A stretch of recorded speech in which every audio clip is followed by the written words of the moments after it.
Hey guys, we're taking a look at 6.1. You guys kind of already got started with this with that Desmos activity. So this is just kind of add on to that. All right. So we're looking at systems, chapter 6, looking at what are called systems of linear equations. All right. Um, and first of all, just kind of want to get some definitions here. A system of linear equations is just it's two or more linear equations solved at the same time. Okay, so a system of linear equations, just two or more linear equations solved at the same time. The Desmos activity you guys went through, that was two linear equations. You could have three or more linear equations, but we're going to focus on that Desmos activity, and even on today, we're going to focus just on solving two equations at the same time. And so when we look at solving a system of linear equations, really what we're looking at is the x and y that makes both equations true. That's really what we're looking at here. In that Desmos activity, it was where the two lines crossed. Remember, each line represented all the x's and y's for each, that made both equations true. And that point where they crossed was the x and y that made both equations true. So that's really what we're looking at is a linear equation has a billion different solutions. But if I look at two of them at the same time, I'm trying to find is there an x and y that make both of those equations true at the same time. All right. So while we looked at it graphing, by solving that thing graphing or by graphing in a graphical manner, today we're going to look at more algebraic ways to do it because graphing is nice if you've got a graphing calculator and if it comes out pretty. But sometimes we want to be able to do it algebraically as well. All right, and we're going to look at two different methods to do that. The first one is what's called the substitution method. Okay, and there's some steps here. We're going to list some steps and then just go through a couple examples. All right, so step one to solve this to solve a system of equations. Using the substitution method, you're going to solve one of the equations for one of the variables. So the ones we're going to be looking at primarily deal with x and y. Again, there's nothing magical about x and y. It could be m and n or p and q. We typically use x and y just because it transfers over to the graphing really well. But really what we want to do is get, in one of those equations, get one of the variables by itself. Okay, and then, this is where it gets its name, step two is substitute that expression into the other equation. And you'll see what we mean here as we start working through these examples. Okay, but up here you're going to get a y equals something or an x equals something. So you're going to take that something and plug it in to the other, I said expression there, that should have been equation. All right, so we're going to take that expression and substitute it into the other equation. Okay. Then you're going to solve that equation. And you're going to see as we work through this that once I do step two, what I get is an equation that only has one variable. And then I can do the opposite and do it to both sides and solve that thing, just like I normally would. All right. And then you're going to substitute that value into the first equation that we talked about at the beginning. And again, I know with these steps it can get kind of confusing, and hopefully as we work through these examples, these steps will make a little bit more sense. And then step 5 is always to check it. Okay, does your solution make both equations true?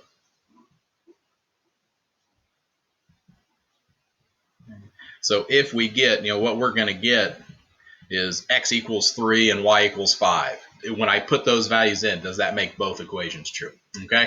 All right. So let's see if we can look at those steps to solve. We got a couple different systems of equations here. So let's look at how we might use that method to solve a system of equations. So again, I've got two different equations here. My first step was to get one of the variables by itself. All right. Now I've got four different choices here, but this one seems like the easiest one. You always want to try to find the variable that has a coefficient of 1.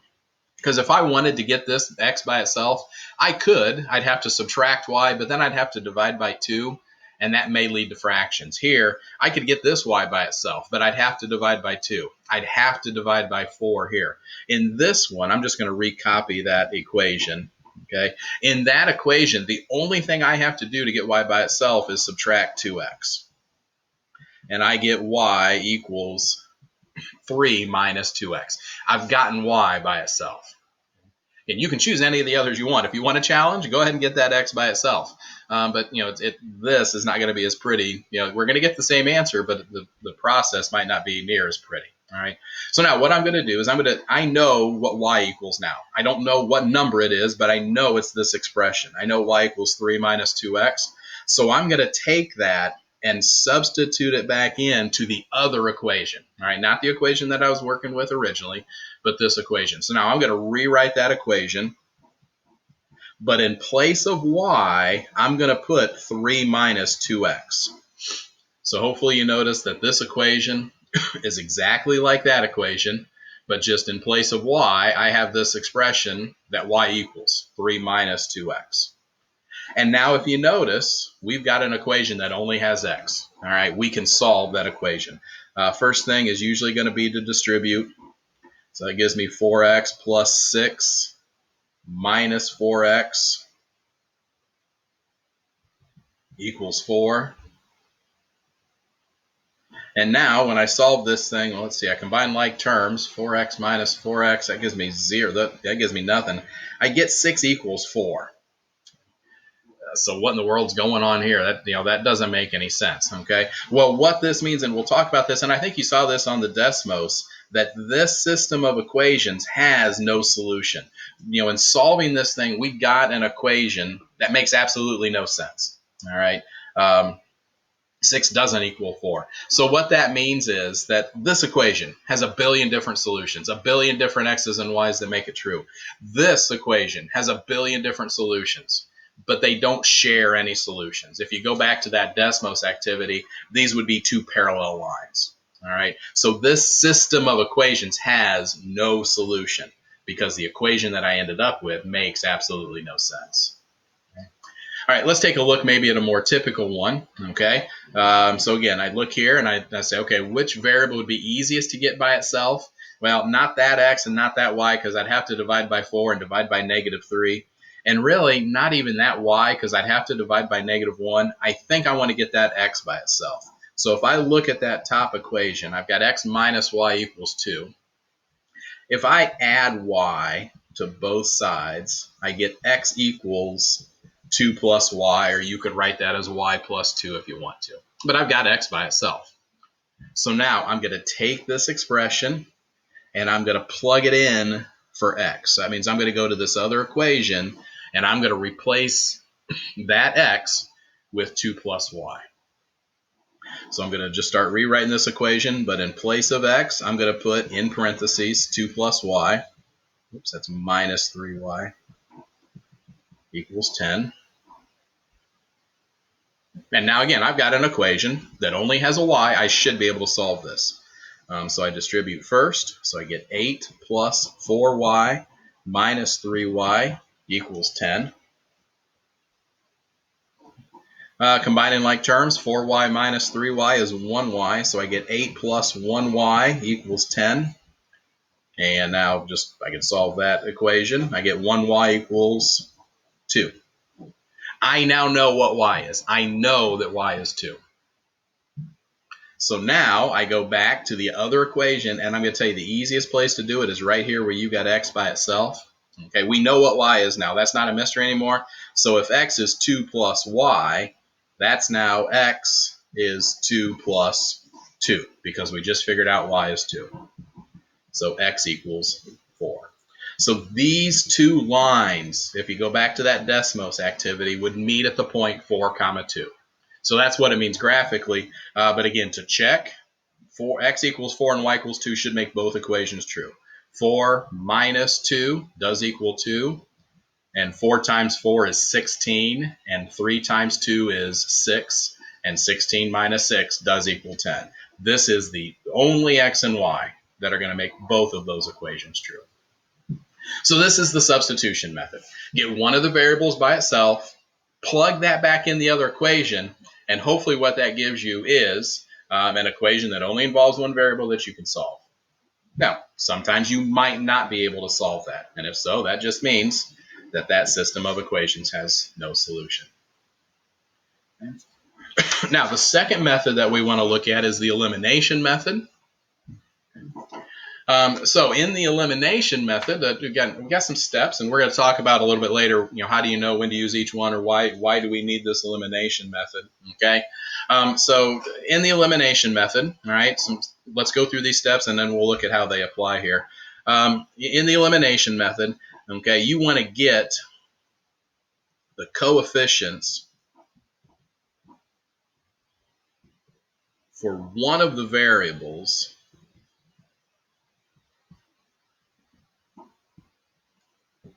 to be the same or opposites.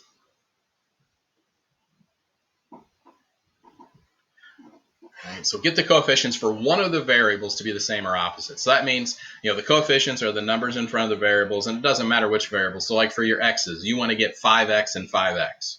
Or maybe it's 5x and negative 5x. Or maybe it's your y's. Maybe you want to get 2y and 2y, or 2y and negative 2y. You want to get those coefficients either to be the same or opposites of each other. Okay? And then you're going to eliminate that variable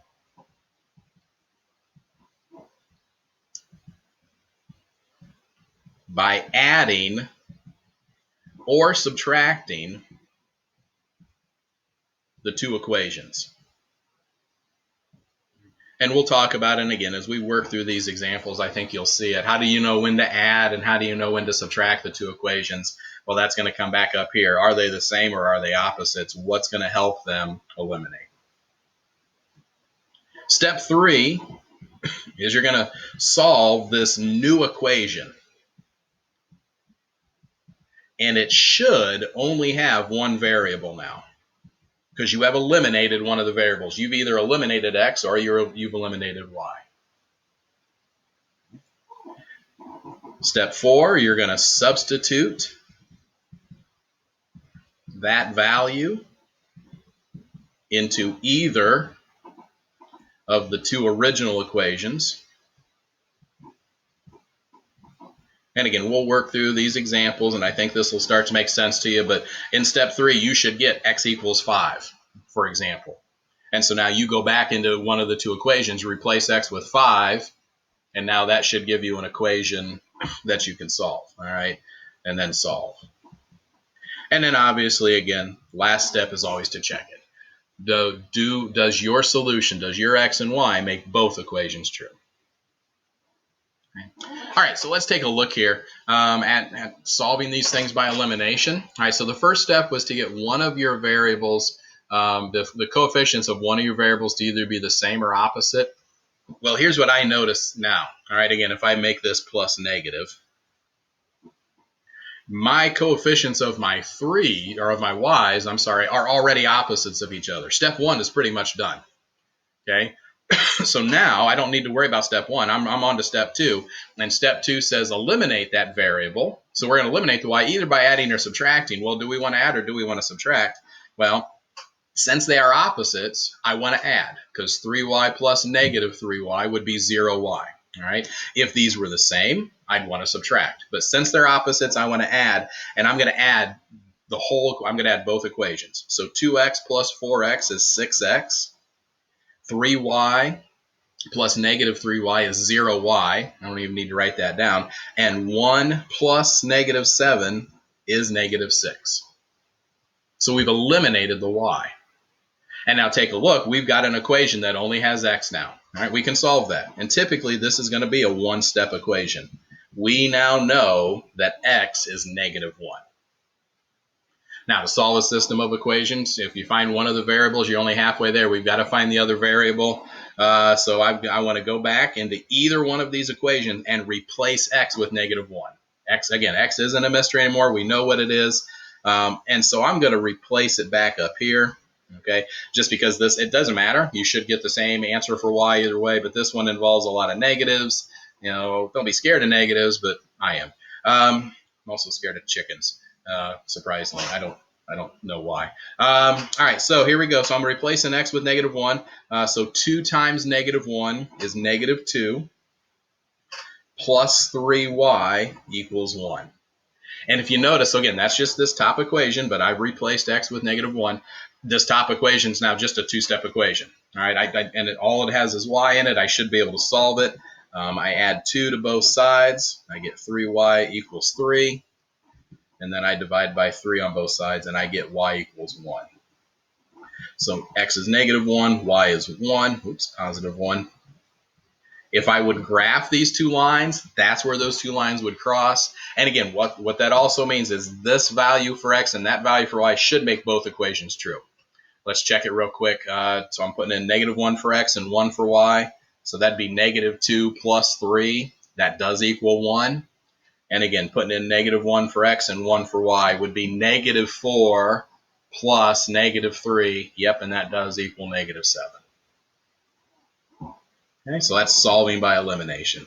Now, what if, this one, remember that first step was done for us. Here, I'm going to put a 1 in front of that, and I'm going to make that plus -5. So here, they're not the same, and they're not opposites. And my x's, or my y's, they're not the same, and they're not opposites. All right, but what I do notice is if I multiply that by 10, then I'd have 10x and -10x. All right, and now they will be opposite. So what I'm going to do is, and this is perfectly legal, is I'm going to take that top equation, I'm going to multiply the whole equation by 10. Okay, so distributing through, I get 10x plus -50y equals 20. And now these are opposites. All right, so I can eliminate those by adding those two equations together. So 10x plus -10x is 0. Oh, wait a minute, 50y plus -50y, everything cancels out. Everything zeroes out there. So I get 0 equals, oh, wait a minute, I even get 0 over here. I get 0 equals 0. So what that means is, now, again, if we go back to the first example we did, we got an equation that made absolutely no sense. This equation makes perfect sense. It is true. 0 does equal 0. So what that means is there are an infinite number of solutions. Graphically, what this means is that these are really the same line. If I would graph these two lines, they might not look like it right now, but they're actually the exact same line. Now, just real quick, there's a difference. I'm not saying any solution. Okay, I'm not saying any real number. It has to be, x's and y's that make this equation true. So I can't just pick any x and any y that I want. They have to make this equation true. They have to lie on this line. But there's not just one solution. There's an infinite number of solutions. Okay, so that's the couple examples of the elimination method. So now, just real quick here to kind of to wrap up. Well, I'm sorry, not to wrap up, but just how do we know when to use each one? Okay, well, let's take a look here. Which of these would be used here? I would use, and again, there's not necessarily a right or wrong answer here, but I would use the elimination method. I'm not asking you to solve these. I'd use the elimination because my coefficients of my x's are already the same. If I subtract these two equations, I'm going to eliminate my x's and get an equation that's only y. But here, this one would probably be best solved by substitution. Because if you notice, my first step is done for me. I already know what x is. So now I can simply take 2y minus 1 and put it in there for x, and I'm ready to go. If I'd want to do the elimination method, I'd have to subtract 2y to get that over there. And I could do it, but why make more work for myself? Okay. All right. So we've seen these. All right. So there's really, when I solve a system of linear equations, there's three things that can happen. I can get one solution. All right. Similar to what we got here. or similar to what we got here. All right, and that's what's going to happen most of the time. Okay, and graphically, what that means is we have two intersecting lines. One solution means we get two lines and they're intersecting exactly once. But we did see two other possibilities. All right, there could be no solutions. And graphically, what that would mean is we're really talking about two parallel lines that are never going to intersect. And then finally, number of solutions, there could be an infinite number of solutions.